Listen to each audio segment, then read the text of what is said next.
Your accent falling apart was real fun. I don't even know if I could do it if I tried anymore. Hollywood Boulder. Hello. Welcome back to Tea Time with Allie and Angelique. I love this, but it's funny.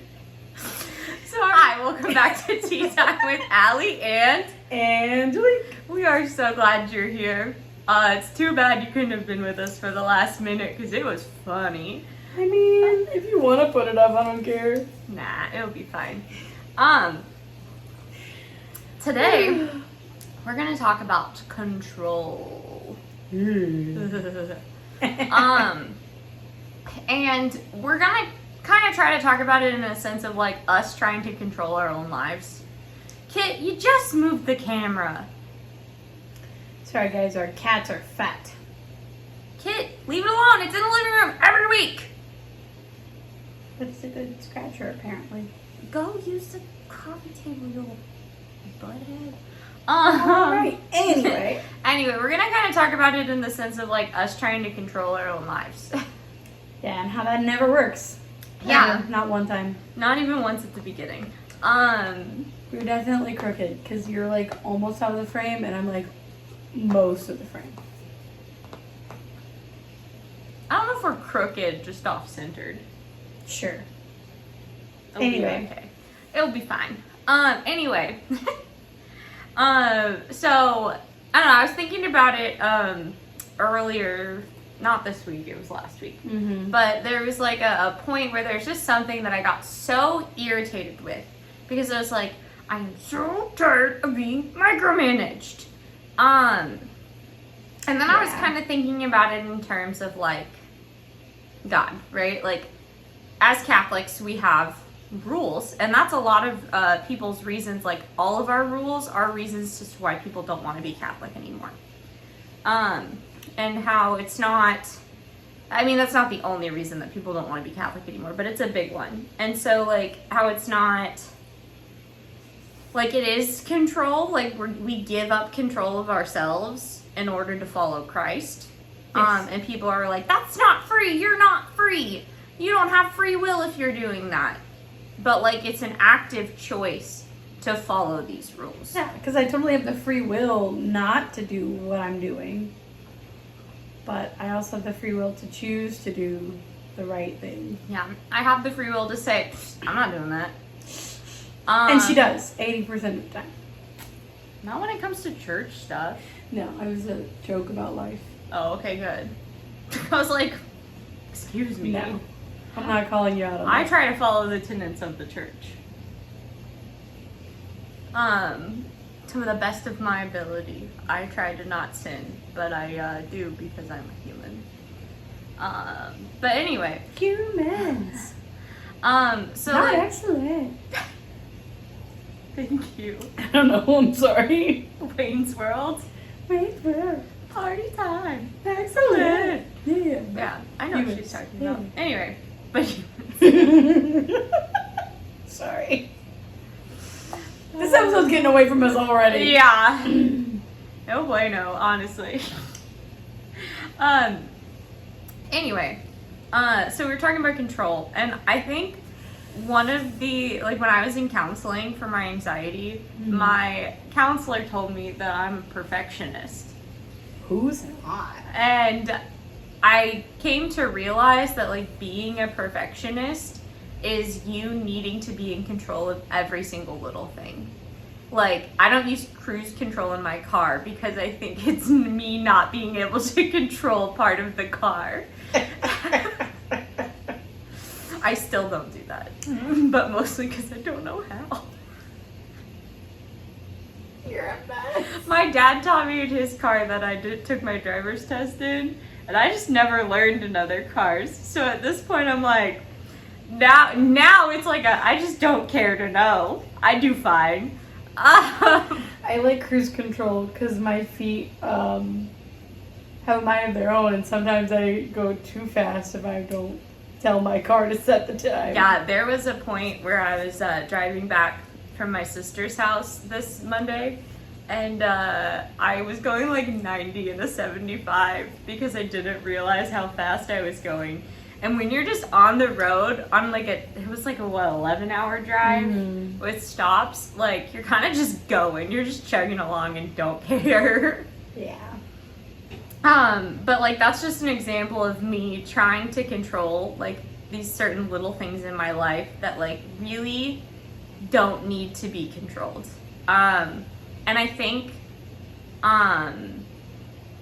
like a lot of times I personally feel like if I'm not in control of this situation, that's when I get the like most anxiety. See, I feel like if I'm not in control of the situation, then I am like in danger. You know what I mean? Like if I feel like I don't have control, I'm immediately in danger and everything is bad and nothing is safe, and I hate that. And that is why control is hard for me to give up. Yeah. And to God, because then I feel like I'm not safe. Yeah, which is crazy because like arguably you're the safest when you give up control to God. I'm aware, but also I don't feel safe. No, I understand like what you're saying.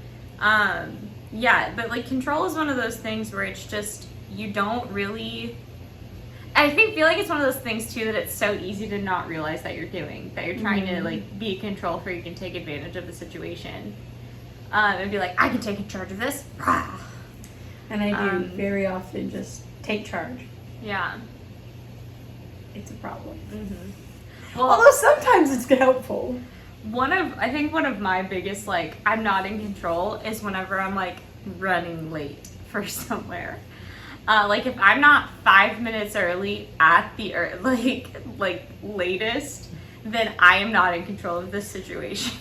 Yes, it's something that we often butt heads on because I am perpetually bad at keeping track of my time. Because when I hear 5 minutes, I'm like, oh, that's so much time.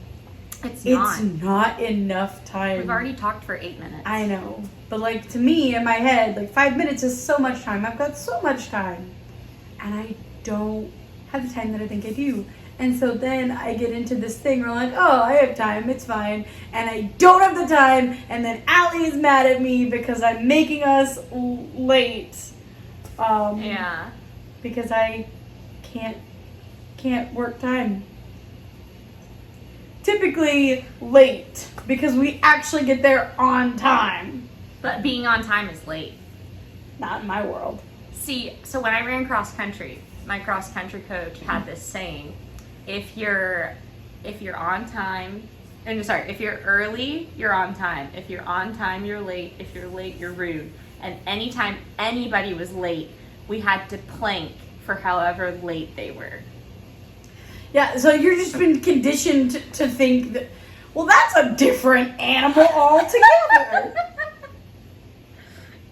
Wow. But also, so my dad, I'm going to call you out, Brian, is like I have to be at the airport 2 hours before my flight kind of person. And given I haven't flown in a long time, but that seems excessive. I've never flown, so I have no idea. But I do know that it is okay to walk into a place right as you're supposed to be at that place. You know, it's okay. I think it depends on what you're doing. Like if you're having dinner with friends, I think that that's okay, right? Like walking in at the time you planned.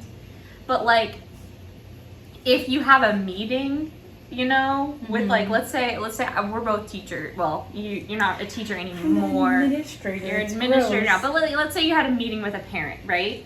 And that meeting was at 10 o'clock. Okay, or I guess I don't know what time you get to work anymore. But like let's say that meeting's at 10 o'clock, right? If you show up at 10 o'clock, you're not going to be prepared for that meeting. Absolutely. And so it's like, or like if I get to work at 7:30, which is the time I have to be there, given kids don't come in till 7:40, I would be perfectly fine 10 minutes prep time, especially with the schedule I had this year, and I started to learn that.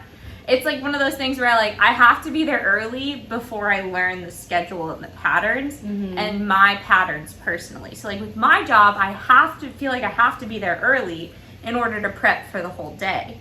Whereas like if you have an office job, showing up at 9 a.m. and that's your job, there's nothing to prep for. That's what you're doing that day. Does that make sense? Yes. So I was like a teacher, I understand. Yeah. So like personally, and then that's part of it is like it's something I've had to unlearn. Is like you don't have to be 10 minutes early to things. I used to get 15 minutes early everywhere. Yesterday I had an apartment tour and I got there at 10:50 and it was at 11 and we were done before 11. Wow. I showed up early and she said, "We can go now." Yeah. So anyway, it's like that's one of my biggest things is that I've kind of had to let go of is like time. It's a social construct. It is, but it's a social construct that I buy into. I don't buy into time.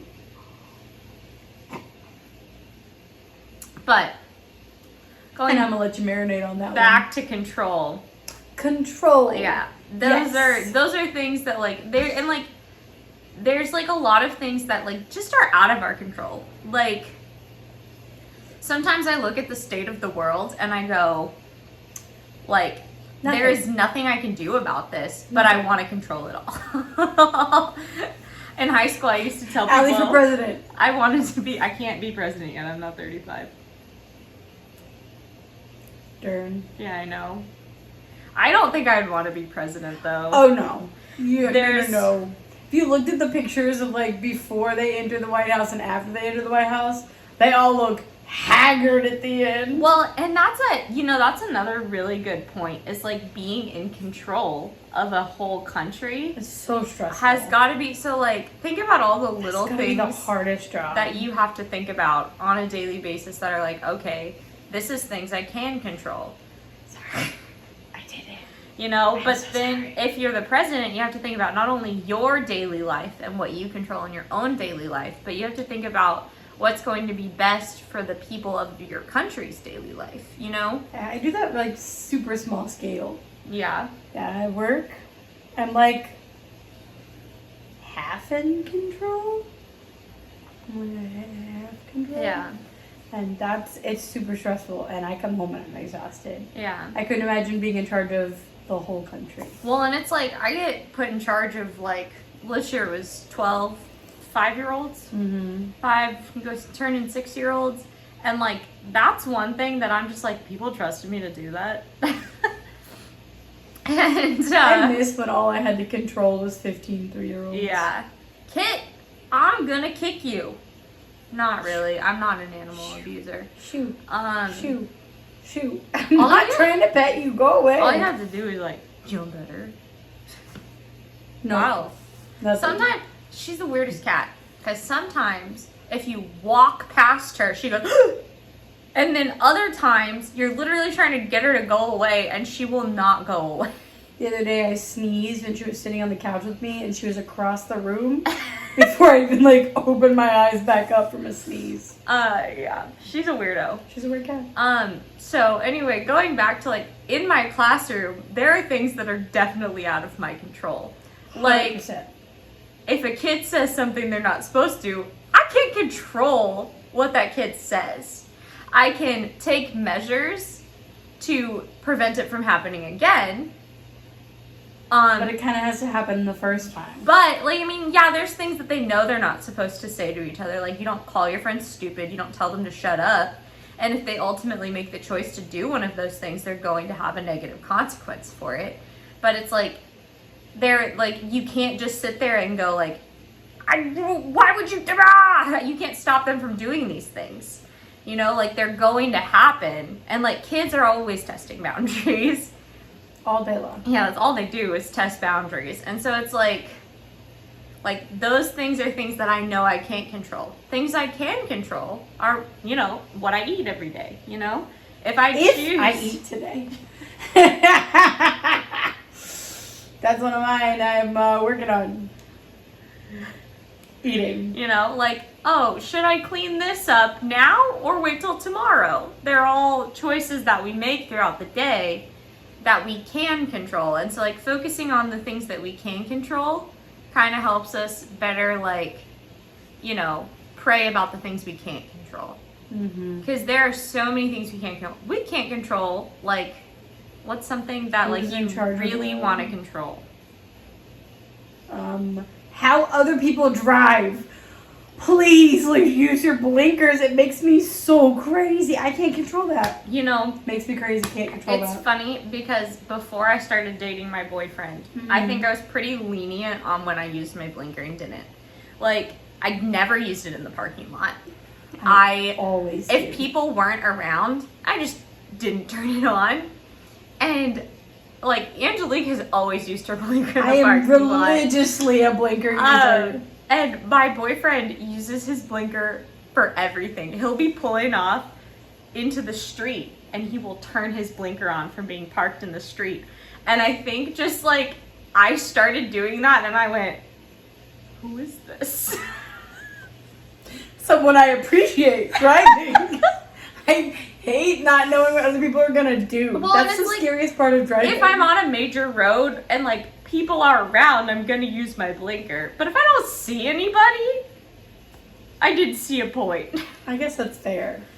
No, I'm like, it's something like, I legitimately use my blinker on a non-stop basis just because then everybody else knows what I'm gonna do so they can plan accordingly and hopefully not hit me. That'd be great. Yeah, and there's this this other thing that I would be like driving down a highway or something and I'd need to get over because my GPS would tell me.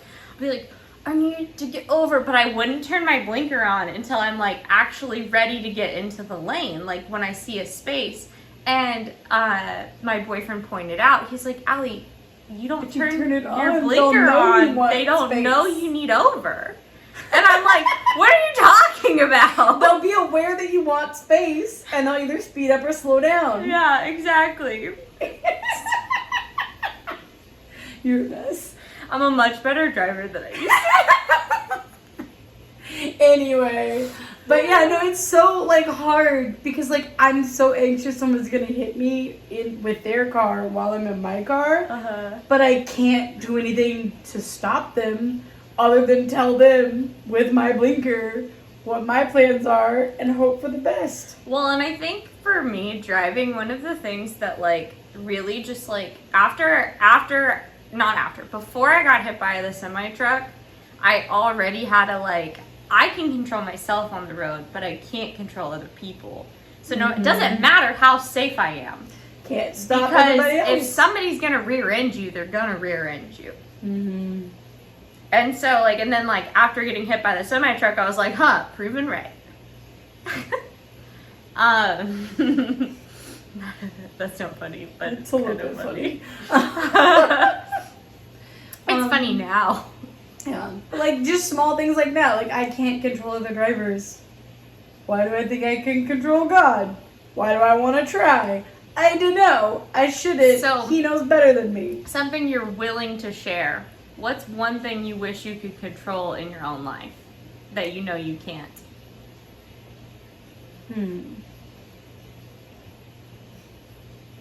It's gonna sound really messed up. My employees.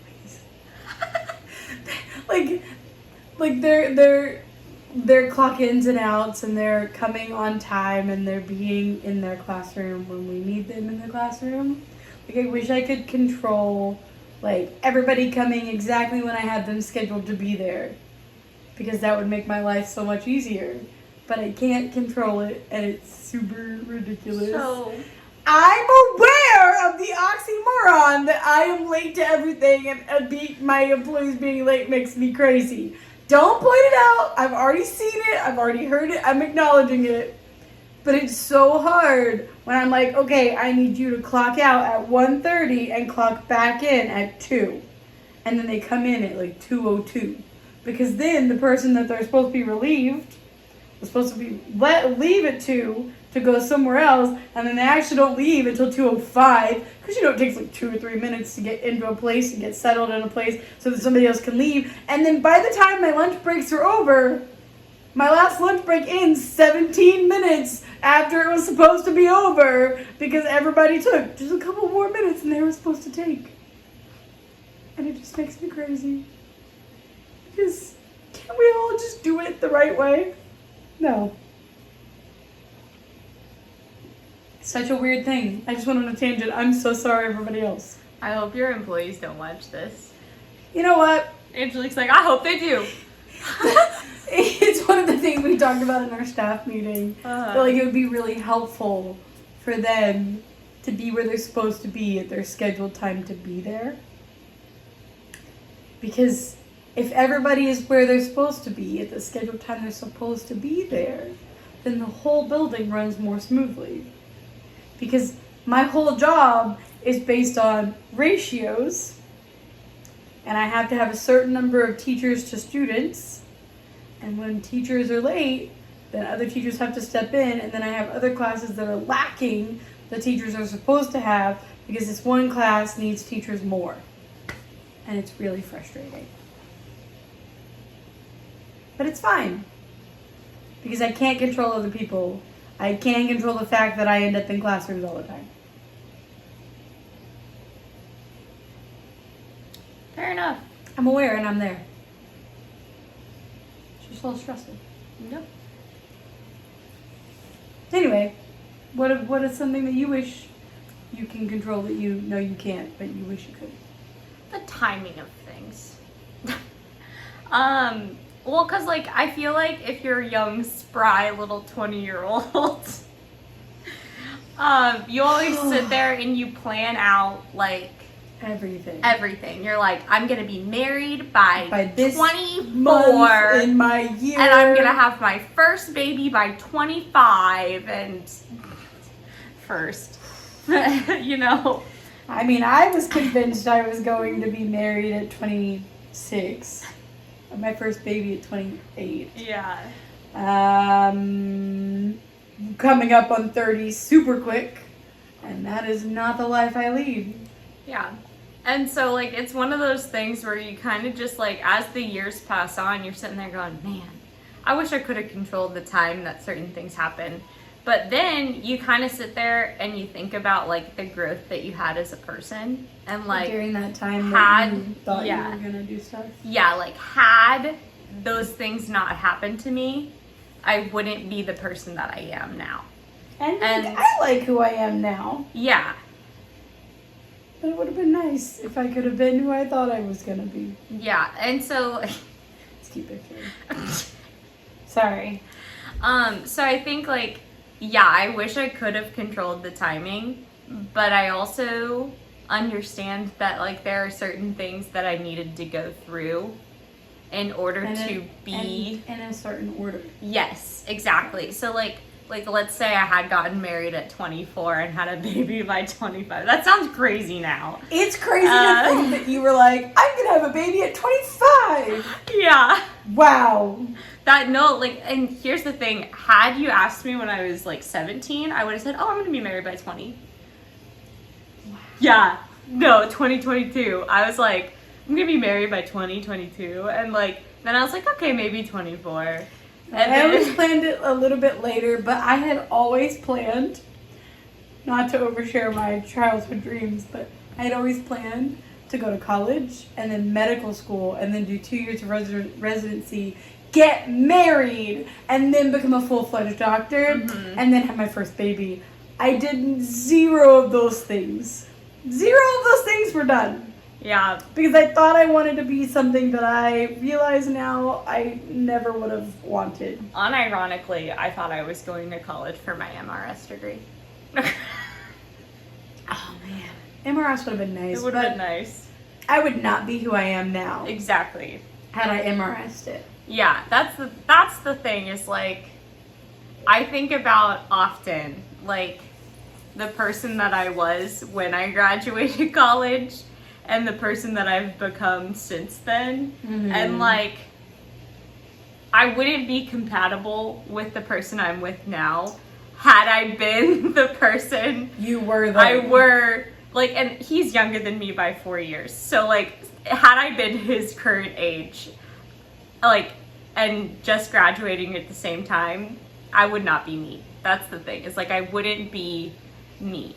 And so like that's one thing where I see like giving up the control is a really like great thing, because I am I'm more me now than I was then, which sounds silly. But it's like I understand. You grow into this person that you start to like. Like, I don't love everything about myself, not even a little bit, but like I've started to very much like the person that I've become and am becoming. And like my growth isn't done. And had I been the one in control, I wouldn't be who I am. Yeah, because I wouldn't have grown the way I did now. Mm-hmm. Yeah. So. Because like had my life turned out exactly the way that I wanted it to, I would be like not at all who I am. Like if I wouldn't have gone to SFA, I wouldn't be Catholic. And had I not changed my major, I wouldn't have followed through with RCIA, because I was exhausted the whole first semester of RCIA. And then I was like, I don't actually want to do this. Why am I doing this to myself? I had like a mental breakdown in the library. I was like, what do I actually want in life? And the only answer I had was happy. I wanted to be happy, and I was not happy. So I changed my major, and I became happy. Slowly. Yeah. And like, I think that's the thing that we as human beings can't conceptualize, right? Is that, yes, this is the thing I want right now, but it's not the thing that I need. It's like that song, you can't always get what you want, but sometimes you get what you need. Yeah. And like, yeah, I do want to be married and have children, but it wasn't the right time for that to happen. And so it's like, you have to like look at what your life is and like how it's become, like what your life has become. And like, I think that's the biggest thing about control for me, is I want to be in control of what happens in my life, but I know that I'm not. That's why I really like Sims, because I can control everything. I love The Sims. It's so nice. Yeah, no, I enjoy The Sims. Because I'm like, I can choose their outfit and their day and their job and their husband, and I can control all of it. I get to create them and make them up. I wish my whole life was like The Sims, except I don't, because I feel like it'd be really boring if everything worked out exactly the way that I wanted it to go. Yeah. Like, it would get boring, just like The Sims. Like, you make a set of people, and you have a family, and then you get bored and delete them because nothing's happening. Yeah. It's all exactly what you want. Yeah, and I think that's another really good point. It's like, whenever we rely on like the things that we want, they're not even close to the gifts God is going to bring us, you know? Like it's so funny, because had you asked me like even 3 years ago, do you want to like homestead and like do all of these things, could you imagine that person saying yes? Like when we lived in the Cumberland house. I know who you were. No, your answer would have been like, are you stupid? I'm not crazy. We lived like right on the edge of town at that point, and Allie's like, there's too many bugs and there's too many sticks and there's too much growth. And now Allie's like, I can plant my own garden and grow all my own food. And it's crazy, because that Allie would be like, you want to do what? And she met this Allie. Listen, have you ever thought about having a conversation with your past self? Oh yeah, my cocky 15-year-old self was like, I'm going to be the best doctor there ever was. And I'm like, why did you want that? Girl, why? You didn't want that. You just thought that's what you wanted. Yeah, I feel like 15-year-old Allie, what was she like? Like, she was a people pleaser, for sure. Oh my goodness. Listen, there was a point where my older sister goes, after I went to college, she goes, when did you get so sassy? And like, it's like, when did you get an opinion? Exactly. Like Angelique, she goes, I've never known you any other way. And I've only ever known a sassy, opinionated Allie. And it's like, it's so funny, because I try to think back to that time, and I'm like, I don't even remember how I did that. Like, how did I keep my mouth shut? Because I'd love to remember how to do that. Somebody show me how to keep my mouth shut, because I can't. Like, and you know what is even worse than my mouth, though? My face. Like, I can't watch people watch the way I used to. Like, I used to be able to people watch and no one knew anything I was thinking. And now I hear something stupid in the Walmart and I'm like I can't even control it anymore. It's so funny. It's yeah, funny. so it's, oh man, like thinking back to like high school me. 15-year-old me. Oh jeez. The things I could tell 15-year-old me that would save us so much hurt. I know. There's like things that I'm sitting there going like, and it's just like, oh, that other song that's like, wisdom in your teens would be a lot less fun. Yeah. And it's like, yeah, it would be. Like, if I had all the knowledge that I have now as a teenager, I would not have done some of the stupid things that I did. And, like, given they were stupid.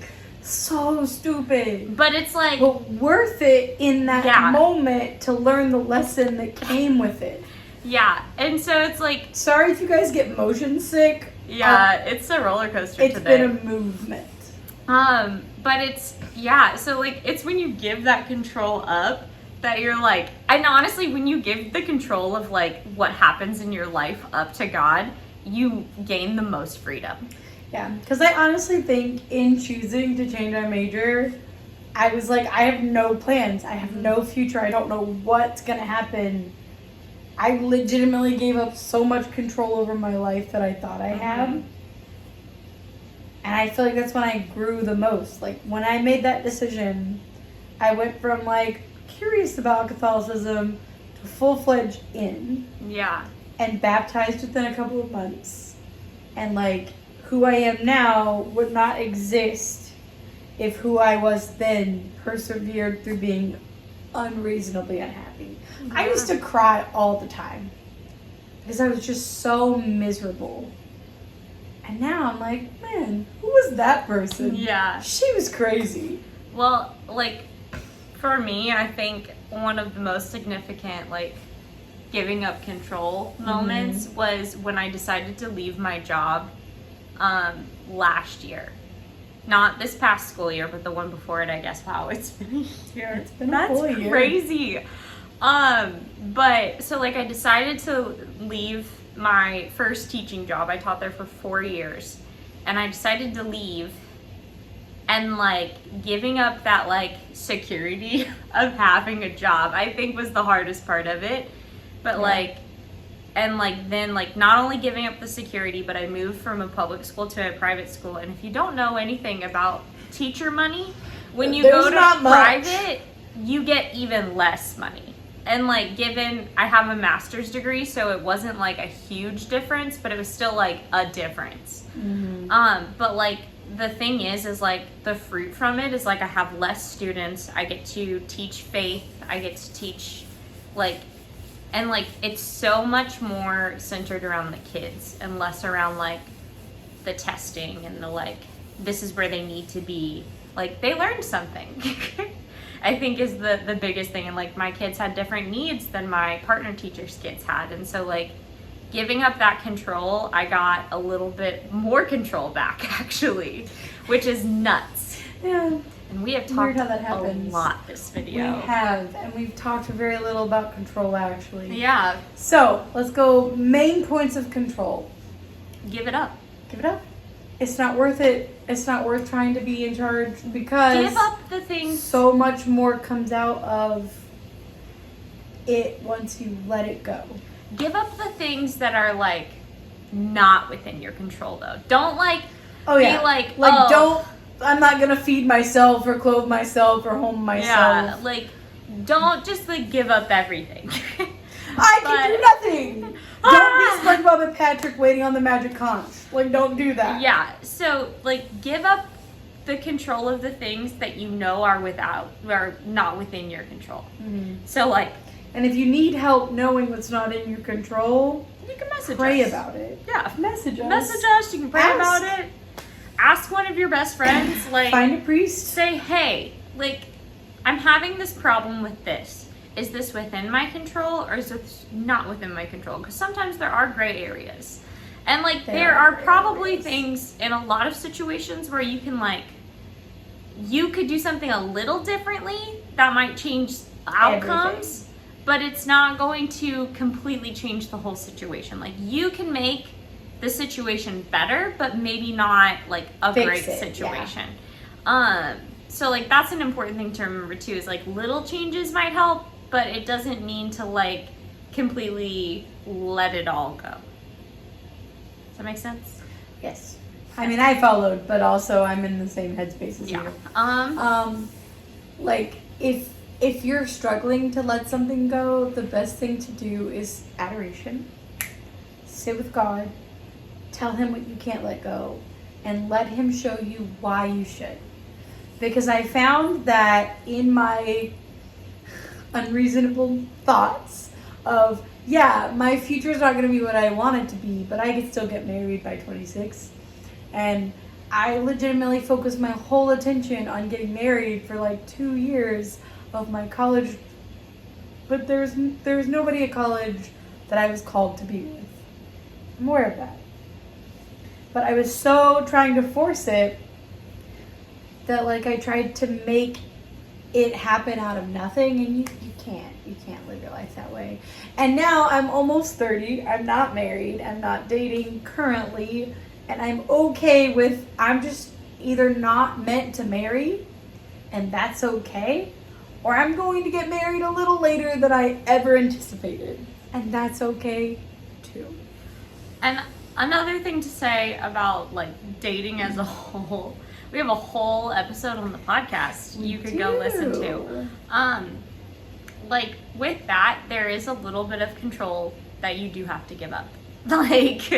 Like, and the thing is if you're not going places and you're not on the right kind of dating app, you're not going to meet somebody.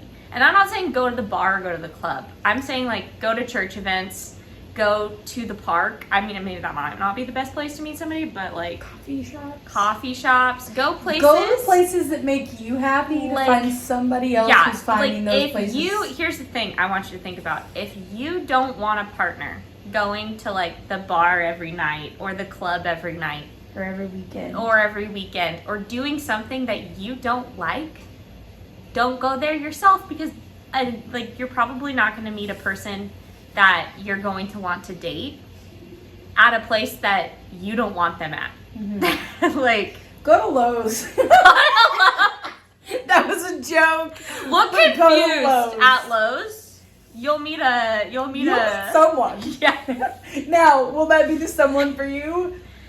Maybe. But you never know. But also, go to the hardware don't walk into the hardware store being like, my husband's here today. No, definitely do that. It works out. Allie, just kidding. That's not how you found your someone. Stop. Yeah. But it depends on where you are. It depends on what God is waiting to show you. And you just have to go with what you've got and trust and let your control go and hope for the best. So, like, again, that's a situation where you could change a little bit of it to where it's different. You know, like if you are, you know, you're a homebody and you like to stay at home, which is very much the two of us. Guilty. Then it's very hard to meet somebody because some man is not going to show up at your door with pizza. And if the man does show up at your door or meet you in your house, it's never a good place to start your relationship. No. Because there's never the right people coming into your house, you know? I mean, unless the person that brings you pizza is the pizza guy. And then, but the odds are... Do you think the pizza guy is what you want for your future? I mean, you don't know. You don't know. Fair enough. You don't know. You So, don't know who your right person is. Yeah, like, the odds of that happening are very low. So, like, if you're a homebody, you might want to consider going, like, I don't know, if you've always wanted to, like, paint, go take, like, a painting class or something. Go to your local community center. I don't know. But, like... Do we have a community center? I don't know, man. I don't think we do. But it depends on where you are and what your options are. Yeah, so go out and do things. Don't just sit at home, because that's not going to be helpful. No. And if you decide to choose to be on a dating app, choose a good dating app, not a one where people are looking to participate in the secular world. Or Tumblr. Not Tumblr. Not Tumblr. What's it called? The Tinder. Tinder. Tinder is not the place. I never found any success on like Bumble or Hinge. Mm-mm. And there's nothing good on Plenty of Fish. I don't think I ever tried that one. There's nothing good on Tinder. But I think it's funny because every time one of us tells the story of how we met, when people ask, we always go, on a dating app. But we literally every time, it's like legitimately both of us. I heard him tell it one time and I was like, that's so funny. That's how I tell it to other people. Say. But we always go, but we went to the same 2:00 Latin mass that not a ton of people went to. So we would have met eventually. More than likely. But yeah, no, it's so funny. Anyway, we're probably gonna have to cut this video into 2. Nah. We're down to once every 2 weeks. I might want a big chunk of video to listen to us. I'm gonna cut this into 2. Why? It's fun. 40 minutes? Who's gonna sit down for a 40-minute video? I watch 40-minute videos while cooking all the time. Okay, I'll keep it. That was Angelique's advice. And you know what? If you don't finish it, you can always come back because you have a YouTube history. Okay. You can find unwatched videos. You say that at the end of the video? Do you want me to go into the future and tell my... Go in the past?